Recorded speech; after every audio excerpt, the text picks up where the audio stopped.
ጤና ይስጥልን ተመልካቾች፣ ዛሬ ኢራንና እስራኤል ጉዳይ አሳሳቢ ሆኖ ቀጥሏል። በኢራን ጥቃት 15 ሰዎች በቴል አቪቭ መጎዳታቸው ተነግሯል። ይህ ደግሞ ምን አንደምታ አለው? እንዲሁም ኢራን መዘዙ ከባድ ነው፣ እጄን አጣጥፌ አልቀመጥም፣ ጥቃቱ ተጠናክሮ ይቀጥላል ብላለች። ብሪታንያ እንዲሁ ማሳሰቢያ ለኢራን ሰጥታለች፣ እጇን አጣጥፋ መቀመጥ አለባት የሚል። በእስራኤል ላይ የተፈጸመው ጥቃትም ከባድ ሆኗል። ሶስቱ የኒውክሌር ማብላያ ጣቢያዎች አደጋ ይዘው እንዳይመጡ ጥንቃቄ መደረግ አለበት እየተባለ ነው። የአሜሪካ ጥቃቱ ማቆሚያ ወደ ሌለው ጣጣ ያስገባናል በሚል ኢራን እንዲሁ ማሳሰቢያ ሰጥታለች። የአሜሪካው ፕሬዝዳንት ዶናልድ ትራምፕ ከዲሞክራቶቹ ጫና እያደረባቸው ነው፣ ከጉጭ ሆነዋል በሚል እየተወነጀሉ ይገኛል። እነዚህና መሰል ጉዳዮችን በተለይም የተሰነዘሩ ጥቃቶች ምንድናቸው የሚለውን አዳዲስ መረጃዎችን አጋራችኋለሁ። ቢኒያም ካሴ ነኝ። በኢራን ከፍተኛ ጥቃት 15 ሰዎች መጎዳታቸውን የእስራኤል ጦር አይዲኤፍ አሳውቋል። የእስራኤል ድንገተኛ አደጋ አገልግሎት ኢራን በፈጸመችው ጥቃት ከ15 በላይ ሰዎች መጎዳታቸውና ወደ ሆስፒታል መሄዳቸውን በግልጽ አስቀምጧል። ጉዳቱ ከደረሰባቸው መካከል አንድ የ30 ዓመት ሰው በፍንጥርጣሪው በላይኛው የሰውነት ክፍሉ ላይ ተመቶ መካከለኛ ጉዳት እንደደረሰበት ተነግሯል። 10 ሰዎች ደግሞ ቀላል ጉዳት ደርሶባቸዋል በሚል መረጃውን አጋርቷል። የእስራኤል የአየር ኃይል በምዕራብ ኢራን በሚገኙ ወታደራዊ ኢላማዎች ላይ አዲስ የጥቃት ዘመቻ መጀመሩ እየተነገረ ባለበት ሰዓት ደግሞ እንዲሁ ሚሳኤሉ አደገኛ በሆነ መንገድ ወደ ቴል አቪቭ ሳይቀር ተልኳል። ከኢራን በኩል ማለት ነው። ኢራን የአሜሪካን ጥቃት ማውገዟ ሳያንስ አሁን መቆሚያ ወደ ሌለው መዘዝ እንደምንቀጥል ዓለም ልታውቅልን ይገባል በሚል ሀሳቧን በግልጽ አስቀምጣለች።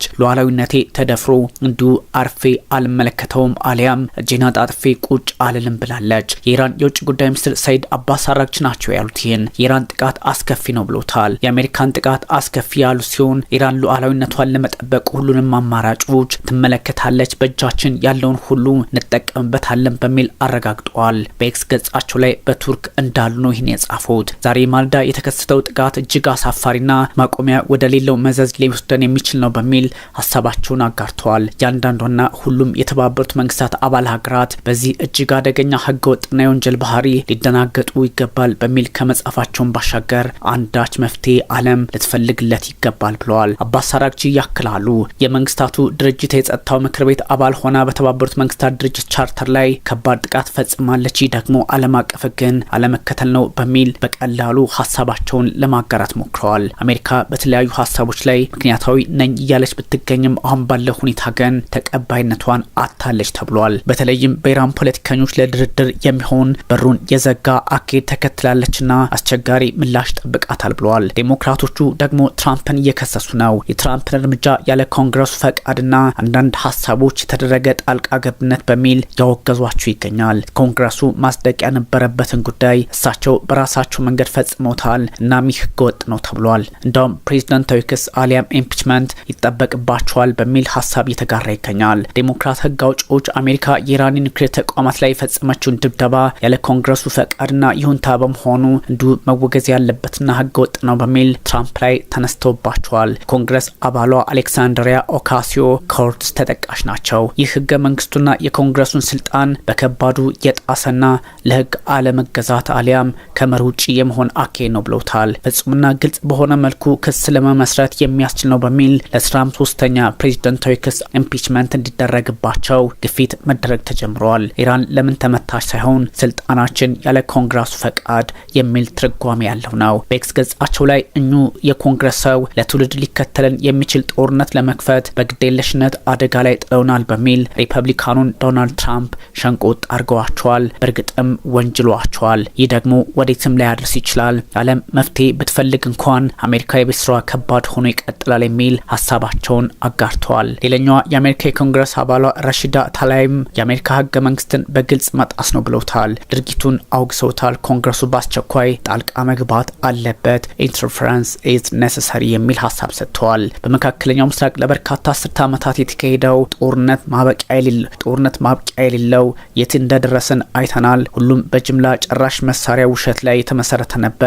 ዳግም በዚያ መንገድ አንታለለም የሚል ሀሳብ መስታቸውንም በእርግጥ በሊቢያ በኢራቅና በሶሪያ ያለውን አካሄድ ያስቀመጥ አድርገዋል። በራሳቸው የአሜሪካ ፖለቲከኞች ከዚህ ቀደም ሲደረጉ የነበሩ ሴራዎችን እንዳጋለጡ ይቆጠራል። ፕሪቴክስት የሚባለውን ይህኛው አካሄድ ደግሞ በእርግጥም የኢራን ፖለቲከኞች የሚያነሱት በመሆኑ ውጥረቱን ሊያባብሱ ይችላል።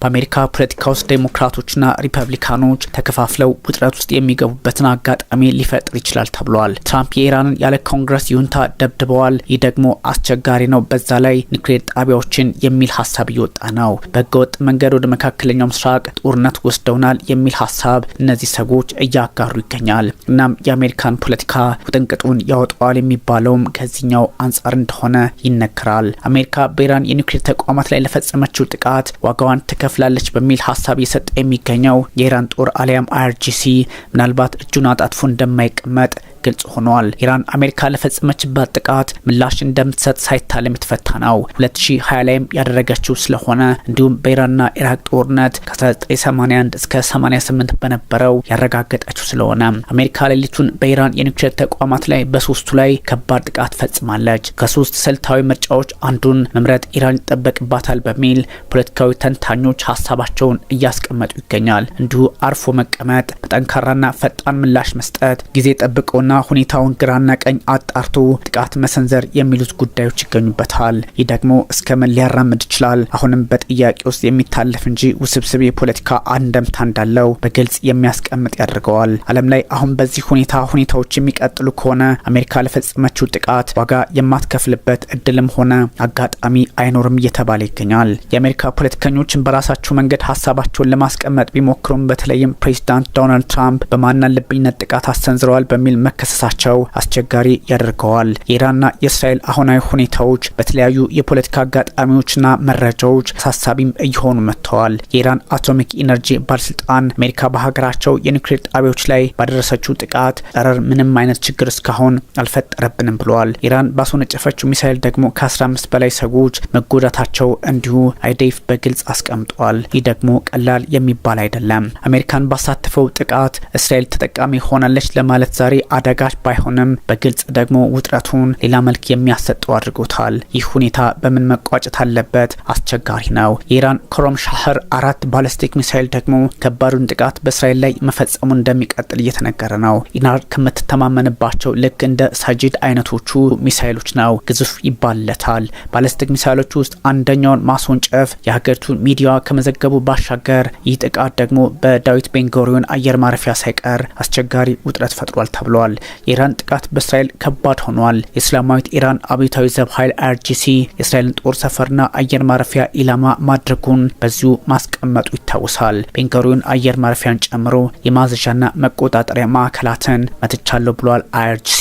ጥቃቱ የተፈጸመው በረዥም ርቀት ተወንጫፊ ፈሳሽና ጠጣር ነዳጅ ሚሳኤሎች ስሪት እንደሆነ ተነግሯል። IRGCም ጥቃቱን አጠናክሮ እንደሚቀጥል በግልጽ አስቀምጧል። በሌላ በኩል ኢራን በሙሉ አቅሟ አሜሪካን እንደምትመክትና በፈለገችው መንገድ ጫና ልትፈጥር እንደምትችል እየተናገረች ይገኛል። ይህ ደግሞ ምናልባትም የመካከለኛው ምስራቅን ውጥረት ሌላ መልክ የሚያሰጠው ከመሆኑም ባሻገር እስራኤልም ቢሆን ጤነኝነትና አሊያም ተኝቶ የማደር ስሜት እንዳይኖራት ያደርጋል። እንደ ቺሊ፣ ኩባና ሜክሲኮ ያሉ ሀገራት የአሜሪካን ጥቃት ማውገዛቸው ቢሰማም አሁን ባለው የዓለም የፖለቲካ ሂደት ግን አንዳች መፍትሄ ይመጣል ተብሎ አይታሰብም።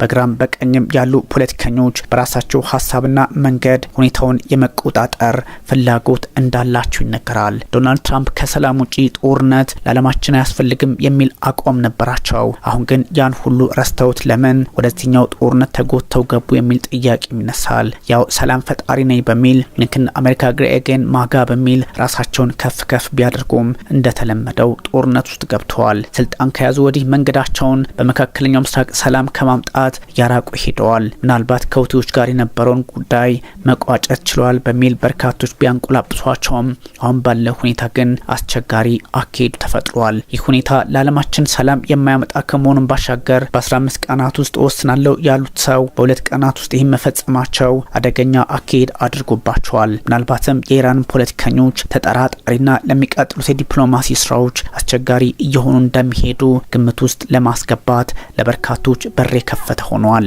ምንም እንኳን የአሜሪካው ፕሬዚዳንት በፖለቲካዊም ሆነ በተለያዩ አካሄዶች መልካም ጉዳይ ያመጣሉ ተብሎ ባይታሰብም አሁን ባለው ሁኔታ ግን ነገሮች እንዲወሳሰቡ የበለጠ ሰርተዋል በሚል አስቸጋሪ ስም እየተሰጣቸው ይገኛል። አሜሪካ የኢራን የኒውክሌር ተቋማት አጠቃች ማለቷ ብቻ በቂ አይደለም።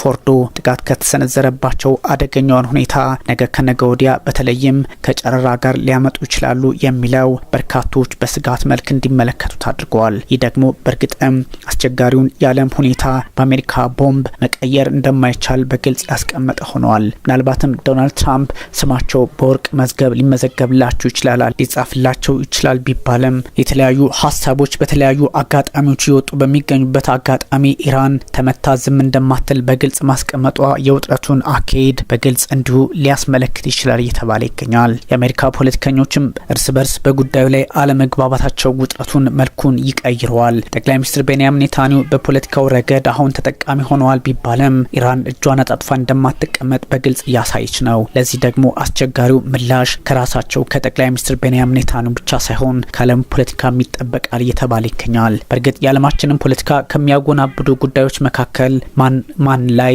ጥቃት ሰንዝሮ አሸናፊ ይሆናል የሚለው በሆነበት አጋጣሚ የኢራን ፖለቲከኞች ወደ እስራኤል ጥቃት መሰንዘር መቀጠላቸው እጅጉን ውስብስቡ ቀጠና አድርጎት እንደሚቀጥል በግልጽ ያስቀምጣል። ታዲያ ኢራን በእስራኤል ላይ ጥቃት መሰንዘሯ እንዲሁ ጉዳዩ ውስብስብ ሆኖ እንደሚቀጥል ይጠቁማል። የእስላማዊት ኢራን አብዮታዊ ዘብ ኃይል IRGC የእስራኤል ጦር ሰፈርና የአየር ማረፊያን ኢላማ ማድረጉን ይፋ አድርጓል። ቤንጎሪዮን አየር ማረፊያን ጨምሮ የማዘዣና መቆጣጠሪያ ማዕከላትን መምታቱን IRGC በይፋ አሳውቋል። የእስራኤል ግዙፍ አየር መንገዶችን በረራቸውን ለመሰረዝ ተገደዋል። ጥቃቱ የተፈጸመውም በረዥም ርቀት ተወንጫፊ ፈሳሽና ጠጣር ነዳጅ ሚሳይሎች ስሪት ነው በሚል መረጃው ተጋርቷል።